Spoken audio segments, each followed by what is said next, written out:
ನಮಸ್ಕಾರ ಸ್ನೇಹಿತರೆ. Century star Shivaraj Kumar ಹುಟ್ಟುಹಬ್ಬ ಬಂತು ಅಂದರೆ ಮುಗೀತು. ಸಾಲು ಸಾಲು ಸಿನಿಮಾಗಳು ಘೋಷಣೆ ಆಗುತ್ತೆ. ಕ್ಯೂನಲ್ಲಿ ನಿಂತಿರುವ ನಿರ್ಮಾಪಕರಿಗೆಲ್ಲ ಗ್ರೀನ್ ಸಿಗ್ನಲ್ ಸಿಕ್ಬಿಡುತ್ತೆ. ಇನ್ನೊಂದು ಕಡೆ ವಯಸ್ಸು 63 ಆದ್ರೂ ಶಿವಣ್ಣನಿಗೆ ಇನ್ನೂ ಡಿಮ್ಯಾಂಡ್ ಕಮ್ಮಿ ಆಗಿಲ್ಲ. ನಿರ್ಮಾಪಕ ಇವರೊಂದಿಗೆ ಸಿನಿಮಾ ಮಾಡುವುದಕ್ಕೆ ಮುಗಿಬೀಳ್ತಿದ್ದಾರೆ. ಹೀಗಾಗಿ ಈ ಬಾರಿ ಹುಟ್ಟುಹಬ್ಬದಲ್ಲಿ ಬ್ಯಾಕ್ ಟು ಬ್ಯಾಕ್ ಸಿನಿಮಾಗಳು ಅನೌನ್ಸ್ ಆಗಿದೆ.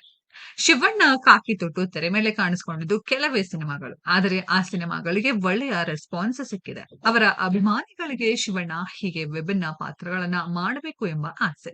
ಅವರ ಆಸೆಯನ್ನ ಈಡೇರಿಸುವುದಕ್ಕೆ ಶಿವರಾಜ್ ಕುಮಾರ್ ಮತ್ತೊಮ್ಮೆ ಕಾಕಿ ಲುಕ್ ಕೊಡುವುದಕ್ಕೆ ಸಜ್ಜಾಗಿದ್ದಾರೆ. ಈ ಬಾರಿ ಬರ್ತ್ಡೇಗೆ ಅನೌನ್ಸ್ ಆದ ಸಿನಿಮಾಗಳಲ್ಲಿ ಅದು ಕೂಡ ಒಂದು. ಅಂದಹಾಗೆ ಪೊಲೀಸ್ ಅಧಿಕಾರಿಯಾಗಿ ಕಾಣಿಸಿಕೊಳ್ಳುತ್ತಿರುವ ಶಿವರಾಜ್ ಕುಮಾರ್ ಸಿನಿಮಾಗೆ ಇನ್ನು ಟೈಟಲ್ ಫಿಕ್ಸ್ ಆಗಲ್ಲ. ಬರ್ತ್ಡೇ ಹಿನ್ನೆಲೆಯಲ್ಲಿ ಶಿವಣ್ಣನ ಈ ಸಿನಿಮಾವನ್ನ ಅನೌನ್ಸ್ ಮಾಡಲಾಗಿದೆ.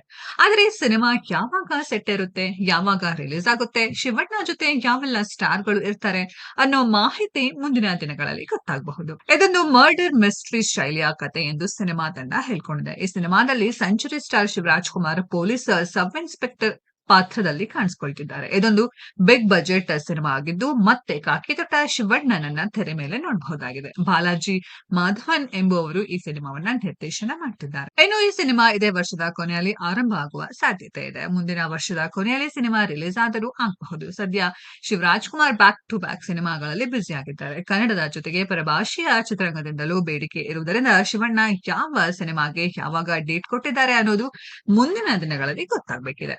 ಇನ್ನು ಗೀತಾ ಶಿವರಾಜ್ ಕುಮಾರ್ ಮತ್ತೊಂದು ಸಿನಿಮಾ ನಿರ್ಮಾಣಕ್ಕೆ ಮುಂದಾಗಿದ್ದಾರೆ. ಈಗಾಗಲೇ ಎ ಫಾರ್ ಆನಂದ್ ಸಿನಿಮಾ ಕೂಡ ಘೋಷಣೆಯಾಗಿದೆ. ಆದರೆ ಅದು ಯಾವಾಗ ಆರಂಭ ಆಗುತ್ತೋ ಗೊತ್ತಿಲ್ಲ. ಬರ್ತ್ಡೇ ದಿನವೇ ಪತ್ನಿಗೆ ಟೈಮ್ ಕೊಡುವಂತೆ ಕೇಳಿಕೊಂಡಿದ್ದೇನೆ ಎಂದು ಹೇಳಿದ್ದರು. 45 ಸಿನಿಮಾ ರಿಲೀಸ್ ಬಳಿಕ ಶಿವಣ್ಣ ಒಂದರ ಹಿಂದೊಂದು ಸಿನಿಮಾಗಳಲ್ಲಿ ನಟಿಸುವ ಸಾಧ್ಯತೆ ಇದೆ. ಸ್ನೇಹಿತರೆ, ಇದರ ಬಗ್ಗೆ ನಿಮ್ಮ ಅನಿಸಿಕೆಯನ್ನ ಕಾಮೆಂಟ್ ಬಾಕ್ಸ್ ಅಲ್ಲಿ ಕಾಮೆಂಟ್ ಮಾಡಿ.